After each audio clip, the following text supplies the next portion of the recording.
राधे राधे दोस्तों, मेरे YouTube channel धार्मिक कथा शौकी में आपका हार्दिक स्वागत है। मैं आज आपको रविवार व्रत कथा सुना रही हूँ। तो सभी भक्तों को प्रेम से बोलना है सूर्य नारायण भगवान की जय। रविवार व्रत कथा। एक बुढ़िया थी, उसका नियम था प्रति रविवार को सवेरे ही स्नान आदि कर घर को गोबर से लीप कर फिर भोजन तैयार कर भगवान को भोग लगा स्वयं भोजन करती थी। ऐसा व्रत करने से उसका घर अनेक प्रकार धन धान्य से पूर्ण था।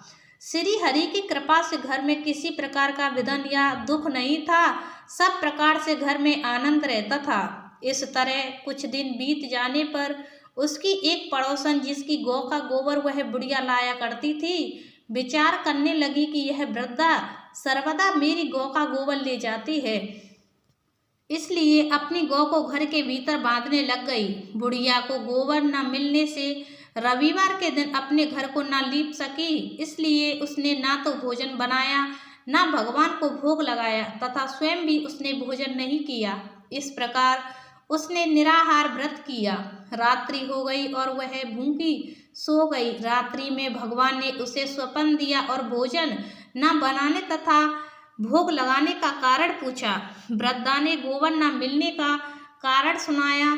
तब भगवान ने कहा कि हे माता, हम तुमको ऐसी गौ देते हैं जिससे सभी इच्छाएं पूर्ण होती हैं, क्योंकि तुम हमेशा रविवार को गौ के गोबर से लीपकर भोजन बनाकर मेरा भोग लगाकर खुद भोजन करती हो। इससे मैं खुश होकर तुमको वरदान देता हूँ। निर्धन को धन और बांझ स्त्रियों को पुत्र देकर दुखों को दूर करता हूँ तथा अंत समय में मोक्ष देता हूँ। स्वप्न में ऐसा वरदान देखकर भगवान तो अंतर्ध्यान हो गए और वृद्धा की आंख खुली तो वह देखती है कि आंगन में एक अति सुंदर गौ और बछड़ा बंधे हुए हैं। वह गाय और बछड़े को देखकर अति प्रसन्न हुई और उसको घर के बाहर बांध दिया और वहीं खाने को चारा डाल दिया।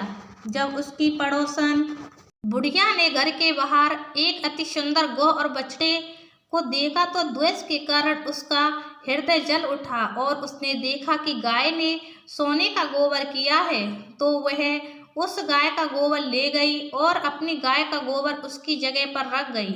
वह नित्य प्रति ऐसा ही करती रही और सीधी सादी बुढ़िया को उसकी खबर तक नहीं हुई।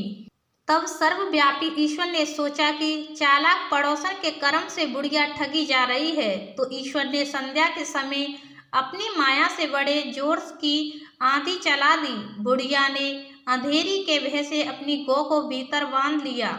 प्रातःकाल जब वृद्धा ने देखा कि गौ ने सोने का गोबर दिया है, तो उसके आश्चर्य की सीमा न रही और वह प्रतिदिन गौ को घर के भीतर बांधने लगी। उधर पड़ोसन ने देखा कि बुढ़िया गौ को घर के भीतर बांधने लगी है और उसका सोने का गोबर उठाने का दाव नहीं चलता, तो वह ईर्ष्या और डाय से जल उठी और कुछ उपाय न देख पड़ोसन ने उस देश के राजा की सभा में जाकर कहा, महाराज, मेरे पड़ोस में एक वृद्धा के पास ऐसी गाय है जो आप जैसे राजाओं के ही योग्य है। वह नित्य सोने का गोबर देती है, आप उस सोने से प्रजा का पालन करिए। वह वृद्धा इतने सोने का क्या करेगी। राजा ने यह बात सुन अपने दूतों को वृद्धा के घर से गाय लाने की आज्ञा दी।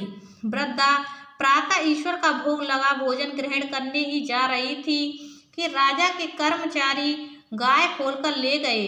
वृद्धा काफी रोई चिल्लाई, किंतु कर्मचारियों के समक्ष कोई क्या कहता।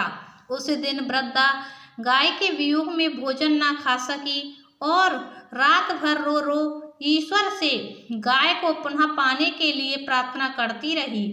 उधर राजा गाय को देखकर बहुत प्रसन्न हुआ, लेकिन सुबह जैसे ही वह उठा, सारा महल गोबर से भरा दिखाई देने लगा।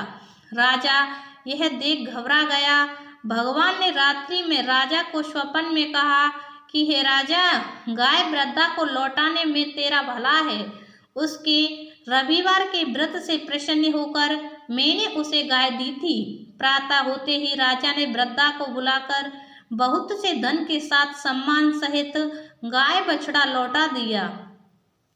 उसकी पड़ोसिन दुष्ट बुढ़िया को बुलाकर उचित दंड दिया। इतना करने के बाद राजा के महल से गंदगी दूर हुई। उसी दिन से राजा ने नगरवासियों को आदेश दिया कि राज्य की तथा अपनी समस्त मनोकामनाओं की पूर्ति के लिए रविवार का व्रत करो। व्रत करने से नगर के लोग सुखी जीवन व्यतीत करने लगे। कोई भी बीमारी तथा प्रकृति का प्रकोप उस नगर पर नहीं होता था। सारी प्रजा सुख से रहने लगी। तो ये कथा हुई समाप्त। बोलो श्री नारायण भगवान की जय।